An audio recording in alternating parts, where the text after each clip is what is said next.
Hey, Edmond, thank you so much for doing this. Wow, I've been wanting to talk to you for like 2 years, and I'm so happy that you'd come on the show. I really appreciate it. No problem. Thanks for having me on. Thanks for being patient. Yeah, I guess it's a simple question right off the top, but where have you been? Why have you been so quiet over the past couple of years? Not so much quiet. A lot of everything, with Ronda, just so many questions with Ronda every time. So just thought we should take a break a little bit. The last fight, we just wanted to not, do any media and just focus on the fight. I think I agreed with her, and we've done too much media and a lot of work, so we decided just to stay away for one fight. I don't think it was a big deal, and just to stay away and focus on the fight, so we could have a bit different outcome. And we fell short, it didn't work, but it doesn't mean we disrespected anybody. It was just a decision made so we could make life a bit easier and just move on like that. I mean, it all happened so fast with the Holly Holm fight. I mean, I know it happened over, a year and a half or so, but then the Nunes fight, and then she kind of just left the MMA world. Is it still kind of surreal to you how this went from like you guys being on top of the world to her now just not being in MMA anymore? No, not really. End comes to everything. It was a decision we made and she made. It's her decision. Ronda's fought for a long time. She's been an Olympian, for two-time Olympian, and she placed the medal in the Olympic Games in the last one she competed in. And it's too much work. It's too much body injuries. Ronda's had a lot of body injuries, and before the last fight, we did surgery again on her knees. This girl had so many injuries, knee surgery. So, and has to come to everything. And, she wasn't feeling that good. Body wasn't keeping up. And, we had to eliminate a lot of things so she could at least, focus on training and make the fight happen somehow. And that's the decision we made. And then just, it had to be that way. So I wasn't surprised. I wasn't. Looking back, do you have any regrets about the end? Regrets, and everything in life you do, I really just want to learn from it. I don't think I regret anything we've done. I wish it could have been, you always have that, it would have been different this way if we did this, but we had a hell of a career, and Ronda did an amazing job. I think she's the best in the world, and she proved that for many years, and she defended that title for a long time, and she did amazing, and we did amazing. So I really do not regret. And she's stable, she's happy, she's doing her thing. She's very happy. I wish maybe we had another fight that I've always wanted to being her. I don't regret, but I wish we had something more. You know what I mean? But nothing that I really regret of. We really did our best, and we really put in time in everything we did. Do you think she ever fights again? I don't know. I can't say that it's going to be her decision, if she fights. But, maybe one more, I've, spoken to her. I don't know if, she'll do it. One more fight, maybe, if she really can, if her body does, give her one more fight and she really wants to mentally, she might. But it's 50-50 right now, I would say. Does it bother you that it ended the way it did? Like the last fight, especially the Nunes fight, it was just so quick and it kind of just came and went. Does it bother you to end on that note? Does it feel like the whole journey is incomplete because it ended that way? I don't think that it's incomplete. Nunes is a big puncher, and, Ronda got caught from the beginning, and you see how fit she was. She didn't even go down. Ronda took all those shots and she didn't take a knee. She was stopped on her feet. She was so fit. She was so strong. That shows that she's so strong and she's not going down from all those big shots she took. And a lot of these girls, whoever took Amanda's shots, all of them went down. She didn't. But yes, I wanted it, of course, for Ronda to win, and we trained so hard. But it is what it is. It's just 1 year not fighting and, coming off of a loss, fighting a fighter that's a huge puncher, big puncher. It happens if you watch history, mixed martial arts or boxing. You've had Fedor Emelianenko lose 2-3 fights in a row, all the greatest, Mike Tyson, 2 fights in a row. And these are all fighters that I compare to Ronda. Why? Because they're natural fighters and they go for the kill at all times. It's either kill or be killed, fighting style. And, she went in there with that attitude, fought. You see, she was getting hit, but she stood the ground and she tried to swing back. And, the fight, they had to stop it. She got caught with shots. And it's the part of the fighting style. It's what happens. It has happened before. So like I'm saying, Mike Tyson, Fedor, same thing. If you watch, in history, the same thing has occurred and happened. As you know, I mean, almost even more so than Ronda, you received as much, again, if not more, criticism and heat after the 2 losses, especially the Amanda Nunes fight. Was that unfair? Do you feel like you were unfairly targeted? Everyone came out and said that you didn't evolve as a coach. You didn't do a good job. You didn't prepare her, things of that nature. Do you feel like that was unfair, that you shouldn't have received that kind of criticism? I'm not looking for fairness in this game. Nothing is fair in this game. This is a fight. When you're fighting, there's nothing fair, I believe. And, they're criticizing me. They have to blame somebody. And, I know that I could coach. Listen, I've trained little kids in martial arts programs in my gym. They grew up to be, let's say, 4.0, 4.3 GPA students in high school. They went to Burbank YMCA. Okay, they became a gymnastic coach. They hired those kids as a gymnastic coach. I've never trained them gymnastics. I gave them basics, rolls, back rolls, cartwheels, back handsprings, back tucks, all those stuff, just so they could, become good martial artists. You want to be a gymnast. You want to be flexible. You want to have movement in martial arts. These kids went and got hired as a gymnastic coach in Burbank YMCA. So I know how to coach. You know what I mean? And the fight game, I did this all my life. I was a professional fighter myself. So, what I did, what I could do, what abilities I have, I know. And my fighters know. So people, what they think or what they say, it really doesn't bug me. Sometimes just a little bit. The coaches, if the coaches don't understand and they make a stupid comment, after they were kissing my ass when Ronda was on top, that's a little bit hurtful, but it's okay. We move on and it's life. And, what I have to do is come out with another amazing special fighter to prove, what I could do. That's all I could do. So Right. Really, it doesn't bug me.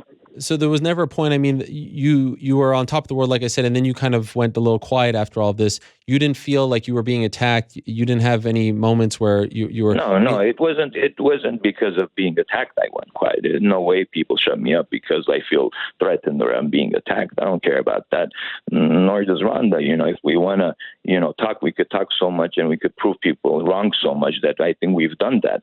It's not being attacked or people saying this and that. We could come out and say what we want to say, but never felt, threatened or never felt, broken anyway. It was a decision we made and we moved on with that decision. We keep our decisions strong and we make decisions and we, move on. And it was a decision we made. Let's stay away and just try to focus on the fight. If it's a little bit too much, we have to eliminate something. This is what we're going to eliminate. And we eliminated a little bit media attention. Not a big deal. You never really addressed this, so I feel like I have to ask. I mean, when the media is criticizing, or coaches or pundits, commentators, et cetera, it's one thing. But when Ronda's mom is saying the things about you that she said, how did you react to that? How did you guys deal with that? How did you deal with that? I mean, that's her mother saying some pretty mean-spirited things about you, and you bit your tongue. How did you do that, and how did that make you feel? I think, I just was quiet because it's a parent. It's a parent's thought, and I respect every mom out there and father out there, I mean, bad, good, I don't know. There's some parents that people think, they're bad, this, that, but I haven't been raised that way, so I always respect my friends' moms and, their parents. So I had to just respect and move on. And it's simple as that. I don't have to, think about, them saying anything negative about me, really. it is hurtful, but there's nothing I could say. I can't get out there and say something back. It's impossible for me to do that. I respect elders, so when I grew up, I could get the same respect back. Did you ever address it with her mom privately? We've moved on. No, nothing. We really didn't speak much about that. I think it was taken care of on Ronda's end, and Ronda took care of it. So there's nothing that I should have done. And that's about it. Ronda was next to me, showed, the loyalty and the understanding, and we moved on. Was there ever a conversation after the Holly Holm fight to part ways? Would you have been in favor of that, or did you want to see this through? Did you, because we saw from everyone who were like calling for it. It was a very unique thing. You don't really see this where people are almost encouraging Ronda to move on, and yet to her credit, she was very loyal to you and stuck with you. Did you guys ever have like a heart-to-heart moment, sit down, okay, what are we going to do? Is this the best for our relationship, the working relationship, for your career? Did you guys ever lay the cards down on the table like that? I never, ever in my life with one fight decided, thought that Ronda would leave the gym. We started this when it wasn't what it was, right? Women's MMA. Sure. Ronda's the one that brought it up. So we did this together, and all those days that we did this together, slowly, and we got into the UFC vein of, making a division, all that. So we did this together, and we were going to end this together. We knew that, and we worked towards that, and we had a goal, we had a dream, we had focus, we had a vision, both of us, and we were going to do it all the way. And we're going to end this together. So, that's why those kinds of talks and situations did not happen. Ronda started from her first amateur fight with me. I was in the corner from her first amateur fight. So, all the skills she developed, getting inside and clinching and using her judo, it was really simple, basic boxing tactics, getting inside with her jab, working, moving your head, getting inside. And she did it beautifully. And, then you have a style of fighter that could move well and touches her and, stops that and has so much experience, comes along and that happens, and it happens. This is styles make fights. If you watch, Fedor versus Crow Cop, Southpaw versus Orthodox, remember that fight? What kind of a roller coaster it was. Fedor took so much shots till he, somehow managed to win, right? And if we watch Holly's fight, Holly got caught with a left hook too. Holly's legs were wobbled. She was almost out, and Ronda jumped on her. Doesn't use her right leg because of knee surgeries. She was tilted on the right, and Ronda clinched her, and Holly recovered from the clinch, but she was caught from a left hook, and she was hurt. If you watch in the 4-way minute, so these kinds of things happen, and it's not gonna come out and especially fighter and trainer relationship and one blame another, and I don't see that real. And what we've done, I don't see anybody ever doing it and then having a different outcome, trying to change things around a different way. I think what we did is we don't regret how we planned things and how we stayed together and what we did together.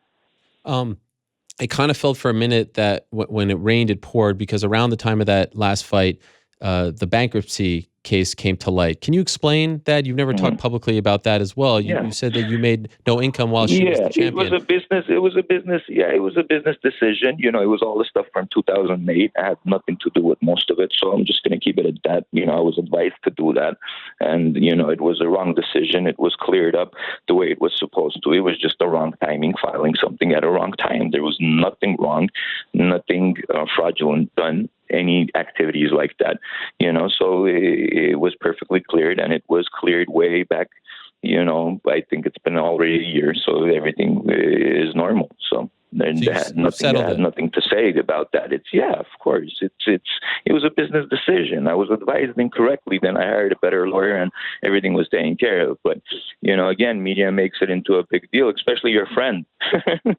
Who's that guy? He still fucking keeps writing shit about it, so that's what's a little bit too much, but whatever. Okay, so, but it wasn't, so what, it wasn't while you were coaching Ronda, it was actually before, but it came out? No, way before that. It was 2008 stuff. It's written there. Okay. It's written there. It has nothing to do with it. It was just filed at the road. I was advised incorrectly, and it was corrected. Second hearing, and it was done, and it's written there. What happened with Travis Browne? Why did things go the way it did for Travis Browne? Why did he turn into the fighter in which he did? Travis Browne, why he? Okay, a lot of times, I've trained Jake too. When Jake came down, a lot of times the fighters get knocked out, and it's hard to come back from knockouts. If you watch Travis Browne, we had the Brendan Schaub fight, we won. Did he look good? He did well. He knocked him out. A lot of learning to do in the gym. It's the last two fights I didn't coach Travis Browne. Yep. I helped him, I advised him if we spoke, but the outcome was the same, correct? Correct.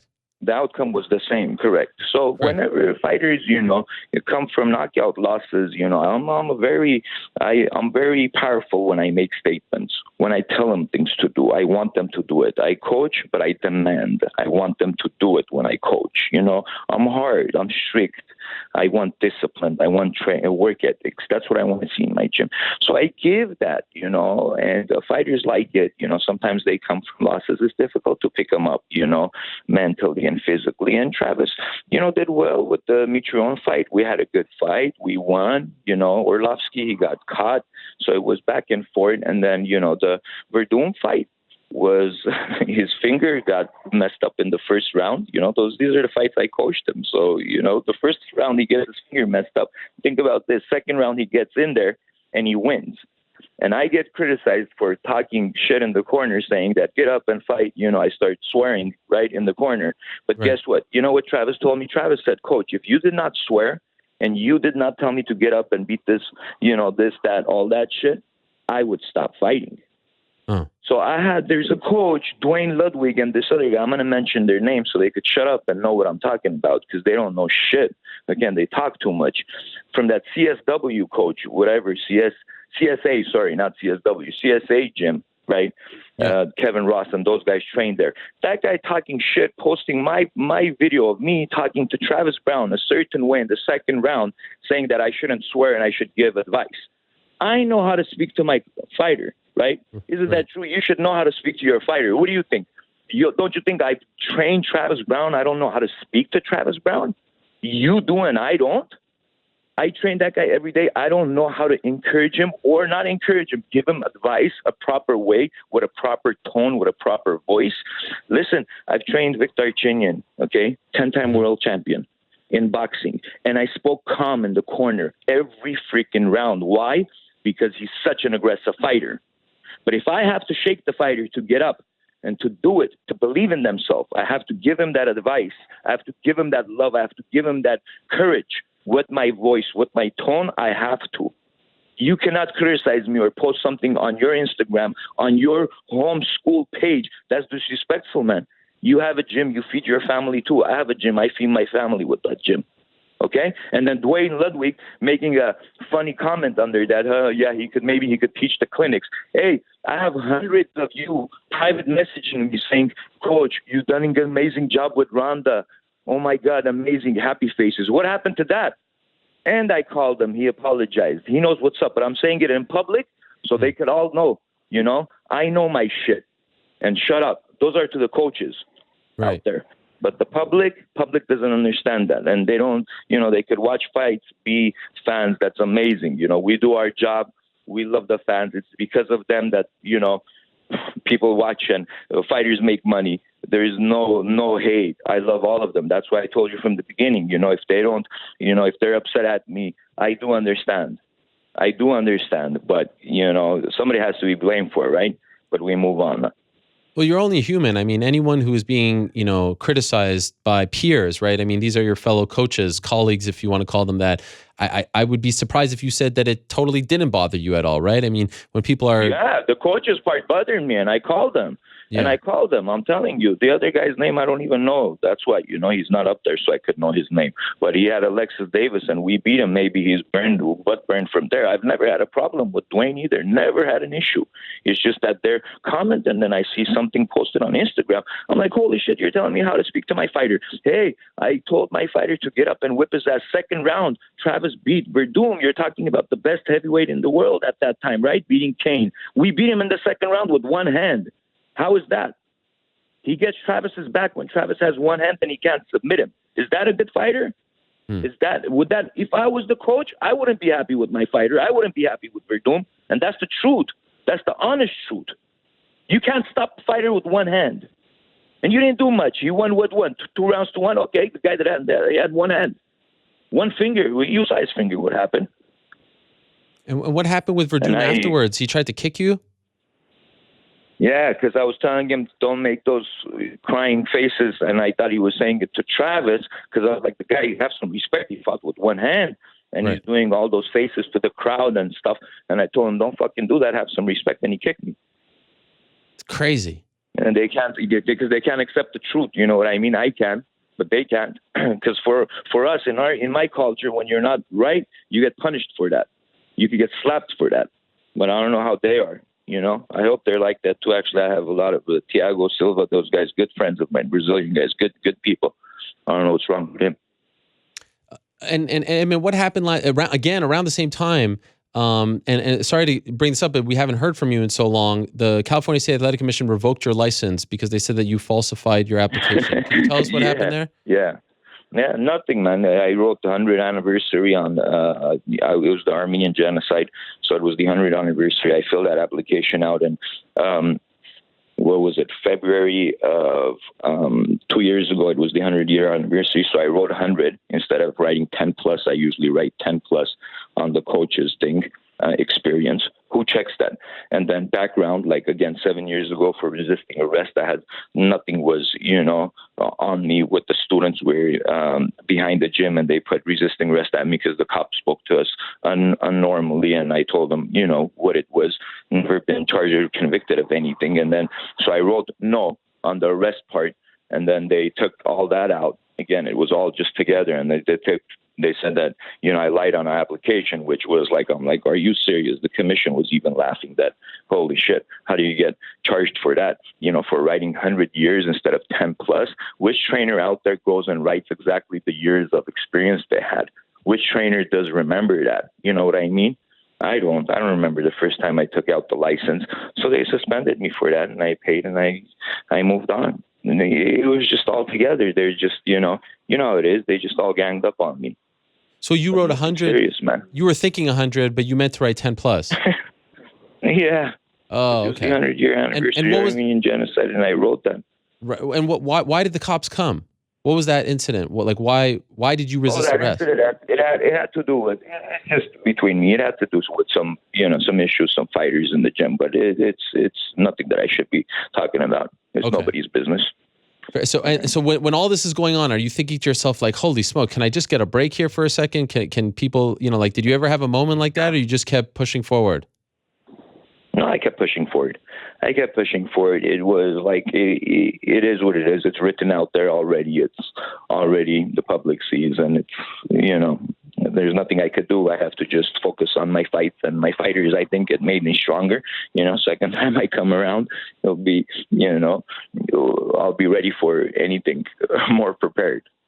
Are you coaching any MMA fighters now? Yes. I have, the kids I coach, I started from zero. So I have this kid, Edmond Tarverdyan, actually 3-0, 3 finishes in the first round. So he's looking amazing. And I will get him on hopefully that Dana White Tuesday night fights soon. Okay. He's young, only 19. He beat the national boxing champion, made it to state in wrestling. So these are kids that started from zero with me. When I bring a fighter, it's going to be special and unique. Saturday, I have a WBC intercontinental title boxer kid on the Linares card at the Forum in Inglewood. So yes, we have fighters. The gym has fighters. Will you, is Ronda going to WWE? That I don't know. I don't, the decision she makes, I'm not going to answer too much of that, but I honestly don't know. I speak to her, once every 2 days, we speak to each other a few times a week, and great relationship. She's happy, that's most important. And now her mind is good. So I think she's married, she's happy. Any decision she makes, she'll make a very good decision because she's very happy and she wanted to get married, and she is. I think the marriage will bring another blessing Sure. into her future and what she decides to do, I think. So that's why if she wants to make a comeback and give one fight, I think she will do the best she's ever done. And I think she'll be victorious because I know Ronda's personality, because she's happy right now and she has a good challenge in front of her that she focuses on. I think whatever she wants to do, she can do. It's in her mind. What's your gut say? Do you think she fights again? What do you think deep down inside? I would love her to fight one more fight. I have a fight that I always wanted her to fight, and what I is it? always Could you tell us? hard. Yeah, Cyborg versus Ronda. That's the one. That's the one you want? That's the one you want. I want that fight. I've always, when I trained Ronda, I know Ronda could beat Cyborg. I know that. Does she share these thoughts? Have you talked about it with her? Cyborg's too slow. I've spoken to her about it, yeah. What did she say? What did she say? I'm going to keep that a secret. Oh, wow. But would it be possible? Do you think it could happen? What do you think? I don't know. We'll live and we'll see. You know, I'm telling you, if the injuries were there and everything was where it was, we would take that fight. And Ronda, I'm telling you, she's too slow for us. Ronda will beat her.